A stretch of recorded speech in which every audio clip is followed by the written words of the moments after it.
नमस्कार, मैं हूं पूजा सिंह। स्वागत है आप सभी का आपके अपने राजपथ और बुलंद आवाज पर।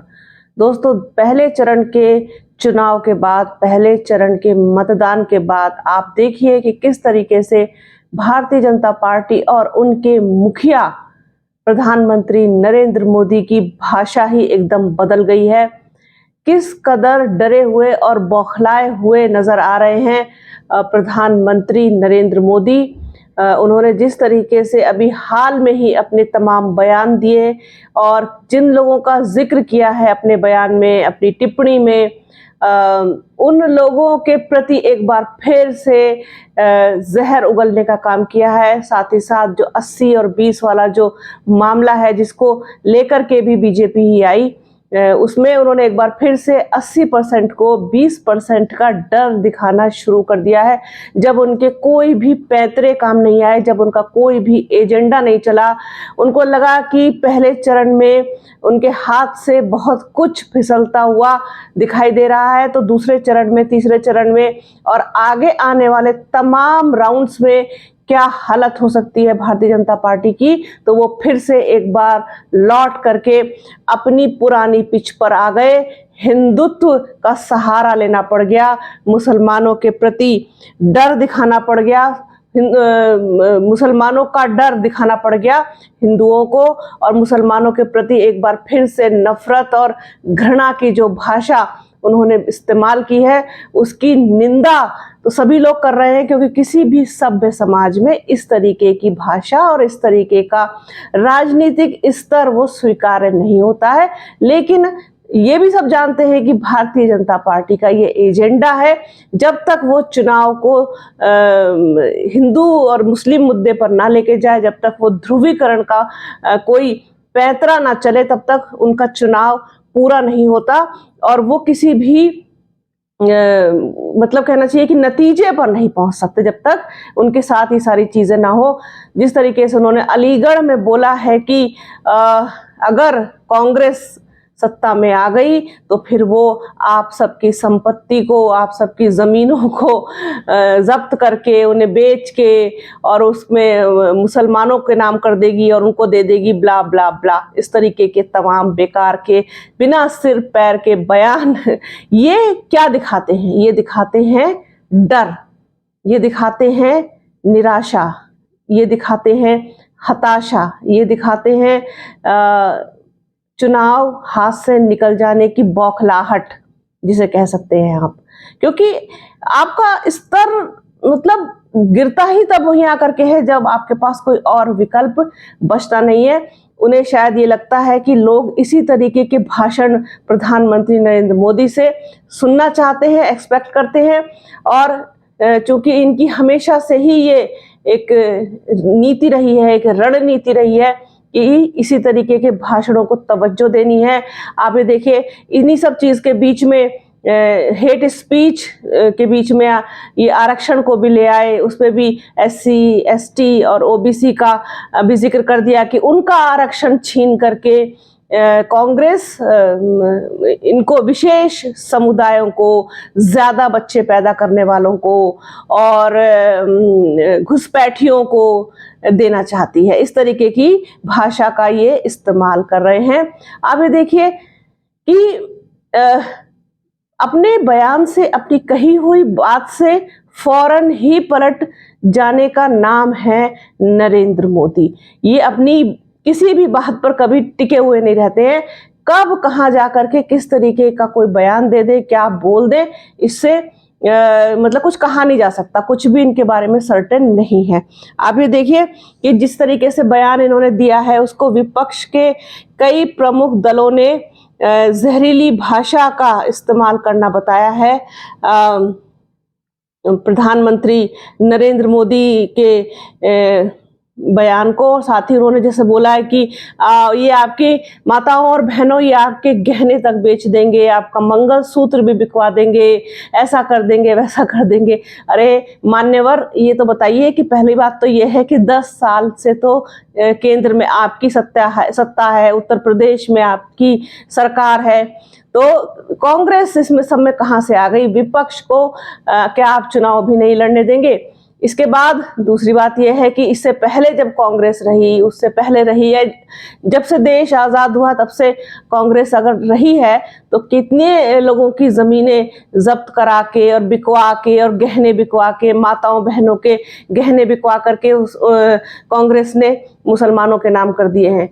ये इनसे कोई पूछे, कोई सवाल करे इस चीज़ को, लेकिन क्योंकि जनता इनसे इन्हीं सब चीज़ों की उम्मीद करती है, तो ये यही बोलना चाहते हैं और ये उतर आए हैं उस चीज़ पर जो इनकी पहचान है। यही पहचान है इनकी, हेट स्पीच देना, लोगों के मन में गलत फहमियाँ पैदा करना, हिंदू और मुसलमान को लड़वाना, और जो जिनके पास मतलब सोचने समझने की शक्ति नहीं होती ना, जो लोग तर्क भी नहीं कर सकते, सिर्फ कुतर्क पे जीते हैं, तो वो लोग इनकी भाषा को पसंद करते हैं और इनकी बातों पर भरोसा करते हैं। और उस एक बड़े वर्ग को इन्होंने तैयार किया है, जो इनका वर्ग कहा जा सकता है। इनके आईटी सेल्स हो गए, इनके सोशल मीडिया हैंडल्स चलाने वाले लोग हो गए, और इनके अपने प्रशंसक हो गए, इनके अपने समर्थक हो गए, जिनके पास मतलब बुद्धि नाम की कोई चीज़ नहीं है, वो लोग इन पर विश्वास करते हैं, तालियां बजाते हैं और तमाम तरीके की इनके लिए इनके बारे में बोलते हैं, महिमा मंडन करते हैं, इनकी जय जयकार करते हैं, इनका गुणगान करते हैं। तो प्रधानमंत्री नरेंद्र मोदी को ये बखूबी आता है, बीजेपी को ये बखूबी आता है, इस पूरी आर्ट के माहिर हैं प्रधानमंत्री नरेंद्र मोदी। और उन्होंने ये जो भाषा इस्तेमाल की है ना, जहरीली भाषा, उन्होंने एक बार फिर से मुद्दों को भटकाने के लिए ये सब कुछ किया है, क्योंकि मुद्दे इस समय देश में हावी हैं। सबसे नंबर 1 पर अगर कोई मुद्दा है तो वो बेरोजगारी है, नंबर 2 पर महंगाई है, और तमाम दूसरे मुद्दे हैं। आप ये देखिए कि मतलब देश की एक बड़ी संख्या को, एक देश की बड़ी जनसंख्या को आपने बेरोजगार बना के घर में बिठा दिया, उसको एक धर्म के नाम की ऐसी अफीम चाटने पर मजबूर कर दिया कि जिसको कुछ और दिखाई नहीं देता, उसको सिर्फ धर्म का झंडा उठाना है, आपकी जय जयकार करनी है, धर्म की जय जयकार करनी है। नौजवान पीढ़ी को इस तरफ लगा दो तो ये बड़े शौक से भगवा झंडा उठाएंगे और रोजगार नहीं मांगेंगे। इनका ये ऐसा कहना चाहिए कि एजेंडा है, ऐसा इनकी इच्छा है, ऐसे ये उम्मीद करते हैं।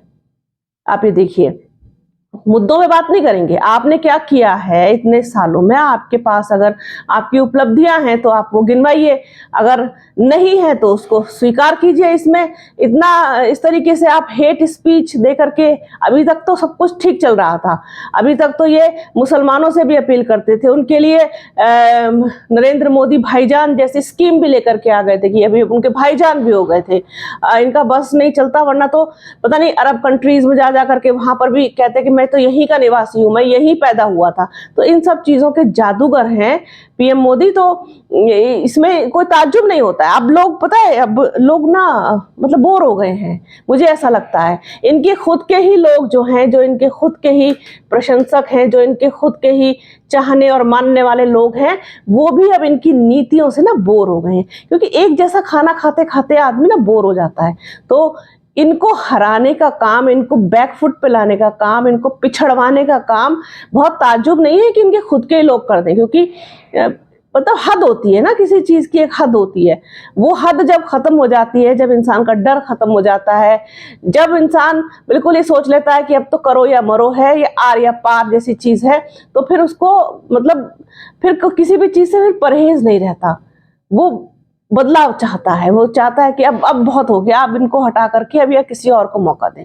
तो ये सारी चीजें हैं, इन सभी को चीजों को भांपते हुए प्रधानमंत्री नरेंद्र मोदी एक बार फिर से अपने उसी एजेंडे पर आ गए घूम फिर करके, जिसके लिए वो जाने जाते हैं, जिसके लिए पूरी बीजेपी जानी जाती है। हिंदू मुसलमान, धर्म, जाति और हिंदुत्व, ये सारे चीज़ों पर आ गए हैं, और मुसलमानों का डर फिर से दिखाने लगे हैं हिंदुओं को कि भैया ये अगर हम नहीं जीते, अगर हम सत्ता में नहीं आए, अगर तीसरी बार आप हमको लेके नहीं आए, तो जैसे हमने आपकी 2 बार 10 सालों से रक्षा कर रहे हैं, ऐसे ही हम आगे भी आपकी रक्षा करेंगे, वरना आप गुलाम हो जाएंगे, मुसलमानों के गुलाम हो जाएंगे। आपकी सारी संपत्तियां मुसलमानों को दे दी जाएंगी, आपका पैसा, धन दौलत, महिलाओं के गहने, बहन बेटियों के गहने सब मुसलमानों को दे दिया जाएगा। ये देश हिंदू राष्ट्र बनने की बजाय मुस्लिम राष्ट्र बन जाएगा। इस तरीके का डर एक बार फिर से पैदा करने की कोशिश कर रहे हैं प्रधानमंत्री नरेंद्र मोदी। ये डर जो है ना, ये डर उनका खुद का डर है। एक्चुअली वो डरे हुए हैं, सहमे हुए हैं कि पहले चरण की जो वोटिंग हुई है वो कोई स्वीप कर देने जैसी स्थिति नहीं है। पश्चिमी उत्तर प्रदेश समेत 102 सीटों पर जो मतदान हुआ है उस पर भारतीय जनता पार्टी की हवा खराब है, उनकी हवा टाइट है।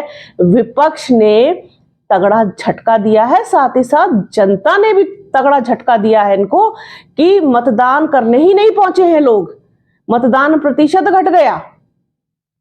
तो ये सारी चीजें इनके अंदर डर पैदा कर रही हैं, भय पैदा कर रही हैं कि कहीं ऐसा ना हो कि खेल ही सारा उल्टा पड़ जाए।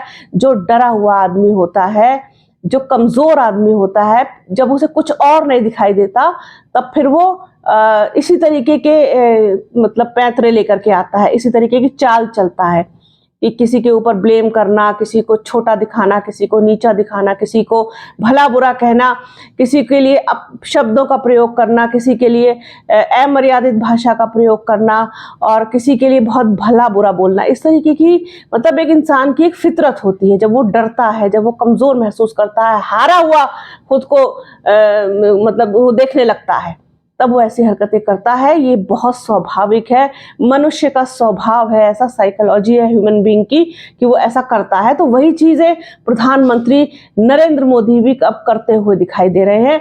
अलीगढ़ में जिस तरीके से उन्होंने हेट स्पीच, जिसको हेट स्पीच ही कहा जाएगा, और विपक्ष के तमाम दलों ने इसको आड़े हाथों लिया है कि ये आखिरकार आप मतलब क्या ही करना चाहते हैं। एक बार फिर से इस तरीके के जो उनके बयान हैं उन्होंने जो उस बयान ने दूसरे चरण की जो वोटिंग है उससे ठीक पहले विवाद को जन्म दे दिया है। एक बार फिर से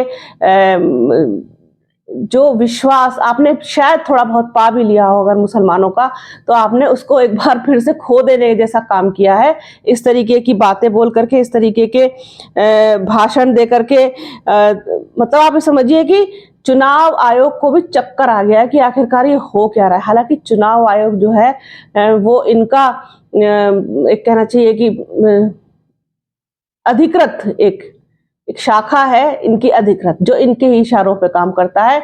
लेकिन उसको भी शायद पसीने आ रहे होंगे कि आखिरकार ये चाहते क्या है, आखिरकार ये कर क्या रहे हैं। जिस तरीके से इन्होंने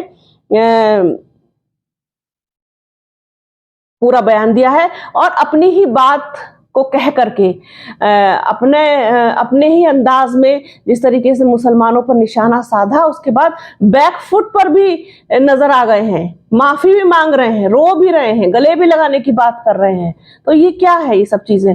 अब ये जो ड्रामेबाजी होती है ना, ये बहुत दिन तक और बहुत सालों तक और हर बार नहीं चलती है, लोगों को अब समझ में आ चुका है।